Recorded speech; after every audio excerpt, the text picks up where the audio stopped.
From the News Channel 5 Network, this is Out and About Today. Sponsored by the Tennessee Performing Arts Center.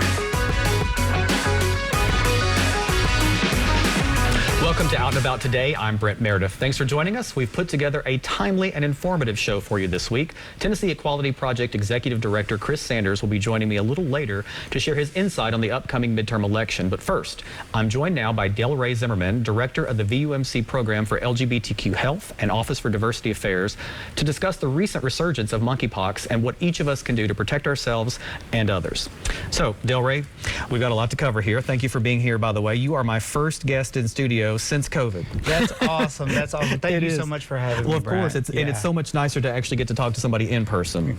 But I want to start with the thing that I'm hearing most, and I'm sure you hear this probably most or first as well. Mm-hmm. How easy is monkeypox to catch, and what should people be looking for as symptoms if they think they have it? Sure.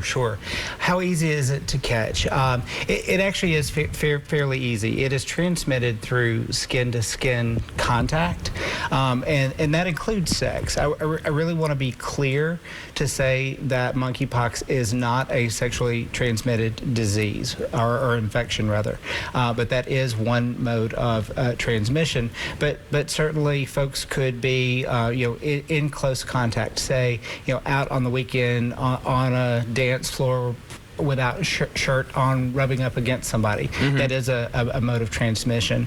Also, we want to be concerned about face-to-face contact as well, because it could potentially pass through respiratory droplets as well. Okay, cool. So we're going to get more into that later. That's what I hear the most. So I figured that let's start off with that, and then we'll dig a little deeper. Can you give us any historical background or for perspective on sort of how serious things are now and maybe where this came from? It is sort of, to some folks, I feel like that have talked to me about it, said, well, this came out of nowhere. I didn't even know this was a thing. Yeah. Well, monkeypox was originally discovered in 1970, actually, and it's typically found in Central and West Africa. However, the infection can be exported, for somebody who is who's traveling, mm-hmm. and that's really what we're seeing. That's what we're seeing now in current transmission rates. And I think that this most recent outbreak, the last time I looked, we're probably at about 65,000 cases globally, and nearly 25,000 here in the United States. Okay, so a little under half then in the U.S. then. Mm-hmm. Okay. Yeah. Now, you've already shared the numbers sort of globally. Are there any numbers for Tennessee? I feel like when we talked most recently, you said that the numbers were going down a little bit, but we still had a decent number in the area, right? Yeah. They are going down nationally.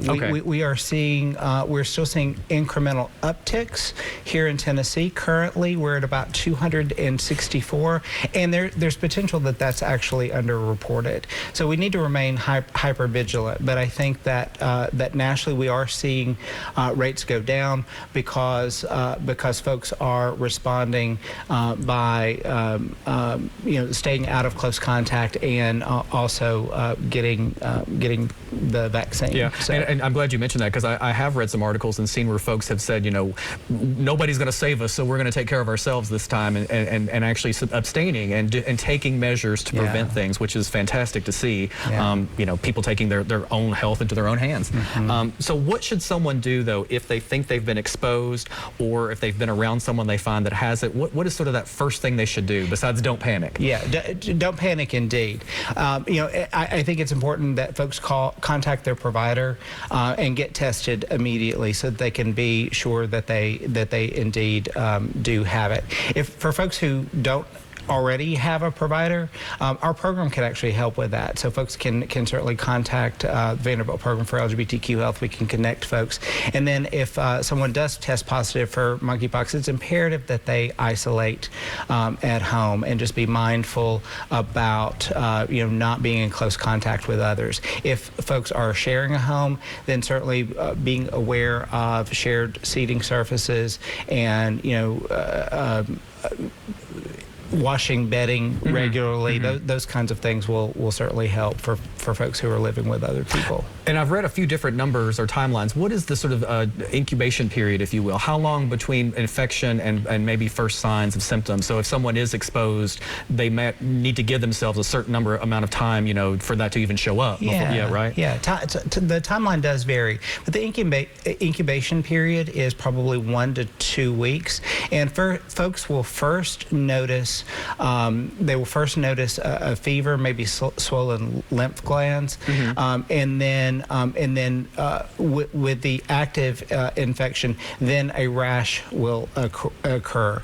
It can occur in different areas of the body, or it can occur all over the body, and that looks like small blisters that could be really sore or itchy, and that's an active infection, and then that's going to last another 1 to 2 weeks. So the whole progress of the virus lasts probably for about a month. So in other words, if you think you've been exposed and maybe you do find out you have it, is that the length of time then that you should sort of try to stay out of other people's way? Is that kind of what you? So you're basically giving up a month of your life here, right? Yeah, absolutely. And so once that rash starts to scab over, even those scabs are infectious, right? So you want to continue to isolate until those scabs clear. Okay, cool. And that is an interesting timeline, because I mean that's quite a long time. But again, you know, preventative measures, as we well know, are some of the best, and a lot of those are the same as what we've been dealing with COVID, right? Wash your hands, be mindful of where you go, mindful of who you touch and where you're at, right? I mean, all of those things. The basic sense stuff. All of those things. So now, what does one do as far as treatment? So we're going to talk about the vaccine, of course, here in a little bit. But as far as treatment, so you think you've been contacted, you end up catching this, and what is sort of the treatment method? Do you go to the doctor immediately, or do you risk meeting other people, or how do you deal with that? Well, it's absolutely recommended to go see a provider immediately. There is a treatment available. It's called TPOX, and a doctor can prescribe TPOX. Now, TPOX was developed in 2018, actually to treat smallpox, which is in the same family of viruses, but studies have shown that it does reduce the progression and reduce the length of symptoms for folks when taken for monkeypox. Okay, cool. We're about to take a break, so we'll be right back. So we'll be right back with more Out and About Today after this short break. Stay with us.